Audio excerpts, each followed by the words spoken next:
Sindhu Bhairavi today episode ரொம்பவே கவலையோடு இருக்காங்க.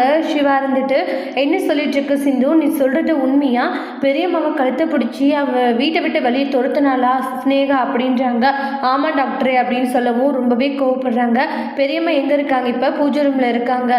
எதுக்காக பெரியம்மா அந்த ஸ்னேகாவை பார்க்க போனாங்கன்ட்டு சிவா ரொம்பவே பயந்து போகிறாங்க. அப்புறமா பெரியம்மான்றாங்க, வா சிவா சாமி கும்பிடு அப்படின்றாங்க. சாமி கும்பிட்டு முடிச்சதும் பெரியம்மா நீங்கள் ஸ்னேகாவை பார்க்க போனீங்களான்றாங்க. இல்லை சிவா அது வந்து சொல்லுங்க பெரியம்மா. ஆமான்றாங்க. எதுக்காக நீங்கள் அவளை பார்க்க போனீங்க? அவள் எப்படிப்பட்டவன்னு தெரிஞ்சுமே வந்து ஏன் பெரியம்மா நீங்கள் இப்படி பண்ணிட்டு இருக்கீங்கன்றாங்க. இல்லை சிவா அது வந்து என்ன வந்து போய் பெரியம்மா அவள் உங்களை கழுத்தை பிடிச்சி வீட்டை விட்டு தள்ளினாலான்றாங்க. அப்படியெல்லாம் ஒன்றும் இல்லையே, பொய் சொல்லாதீங்க பெரியம்மா, அங்கே என்ன நடந்ததுன்னு எனக்கு நல்லாவே தெரியும்ன்றாங்க. சொல்ல போறீங்களா இல்லையா அப்படின்னு சொல்லிட்டு ரொம்ப கோவப்படவும் நடந்த விஷயத்த சொல்கிறாங்க. இதெல்லாம் உங்களுக்கு தேவையா பெரியம்மா? அவகிட்ட நீங்கள் எதுக்கு பேசுனீங்க? அவள் எப்படி என்னன்னு தெரிஞ்சுட்டே நீங்கள் ஏன் இந்த மாதிரி எல்லாம் பண்ணிட்டு இருக்கீங்கன்ட்டு மாறி மாறி அந்த இடத்துல ஆர்குமெண்ட்டாக பண்ணிட்டு இருக்காங்க. அதுக்கு இல்லை சிவா, நான் எப்படியாச்சும் வந்து உங்ககிட்ட உன்னை வந்து வெளியெடுக்கிறத பற்றி பேசலாம் தான் நான் போனேன்றாங்க.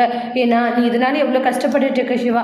ஆறுமுகம் நிறையவே பிரச்சனை பண்ணுவான், அதனால போய் அவன் ஜெயிலில் கஷ்டப்படுவான். எல்லாரும் நம்மளை தப்பாக நினைக்க ஆரம்பிச்சிட்டாங்க. சரி நீ டாக்டர் ஆன பிறகு தான் வந்து எல்லாருமே நம்மளை மதிக்க ஆரம்பித்தாங்க அப்படின்ட்டு எவ்வளோ விஷயங்களை சொல்கிறாங்க. பெரியம்மா இனிமேல் அந்த ஸ்னேகா கிட்ட போய் பேசாதீங்க, நான் கண்டிப்பாக வந்து வரக்கூடிய பிரச்சனையை நான் சமாளித்து பண்ணுறாங்க. என்ன நினைச்சலாம் நீங்கள் கவலைப்படாதீங்க பெரியம்மா, நீங்கள் இந்த அளவுக்கு கஷ்டப்படுறத பார்க்கும்போது என் மனசுக்கு ரொம்ப கஷ்டமாக இருக்குது பெரியம்மான்ட்டு சிவா ரொம்பவே எமோஷ்னலாக ஃபீல் பண்ணிட்டு இருக்காங்க. இனி இந்த மாதிரி பண்ணாதீங்கன்றாங்க. சரி சிவா அப்படின்ற மாதிரி சொல்லுவாங்க. அப்புறம் சிவா அங்கேருந்து கிளம்பி போயிடுறாங்க.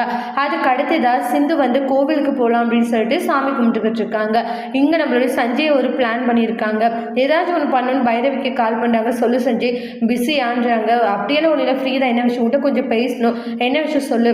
ஆறுமுகம் வந்து அன்னைக்கு அவார்டு கொடுக்குற ப்ரோக்ராம் நடந்துச்சு, அப்போ உன் கையை நான் பிடிச்சதுனால வந்து அவர் என் கையை உடைச்சிட்டாரு. என்ன சொல்லிட்டு இருக்கா? அவன் என்னுடைய விரலை உடைச்சிட்டாரு. அவருக்கு வந்து உன் கையை நான் பிடிச்சது பிடிக்கல போல, அதனால இப்படி பண்ணிட்டாருன்றாங்க. ஆறுமுகம் ஏன் இப்படி நடந்துக்கிறாருன்னு தெரியல. அவர் படிக்காததுனால ஒரு சைக்கோ மாதிரி நடந்துக்கிறாரு. ஆனால் ஆறுமுகத்துக்கு வேற யாருக்கூடயாச்சும் நீ பழகனி, ஏன்னா வந்து ஒரு மாதிரி பொசஸ்னஸாக இருக்குது. இனிமேல் வந்து நான் உங்கள்கிட்ட பேச மாட்டேன். இனி வந்து நம்ம எதுவும் க்ளோஸாக இருக்க வேண்டாம். இனி எனக்கு ஃபோனும் பண்ணாது, இதே லாஸ்ட்டாக இருக்கணும். அப்படியே ஃபோனை கட் பண்ணிவிடுவாங்க. பைரவி அலோலன்றாங்க. சஞ்சய் இனி தான் என் ஆட்டம் ஆரம்பம்னு சந்தோஷப்படுறாங்க. இன்னைக்கு வருட்டும் அந்த ஆறுமுகையே சைக்கோ மாதிரி நடத்துக்கிறான்னு கோவப்படுறாங்க. அதுக்கு அடுத்து தான் வந்து ஆறுமுக வீட்டுக்கு வராங்க. பார்த்தா கையில் காலில் கட்டு போட்டு வருவாங்க. அதை பார்த்து ஃபீல் பண்ணுறாங்க. நிலத்தில் வேலை செஞ்சுட்டு இருக்கும்போது திடீர்னு வந்து ஒரு டிராக்டர் வந்து என்னை எரிடிச்சு, அது எப்படி நடந்துச்சுன்னு தெரியலன்னுவாங்க.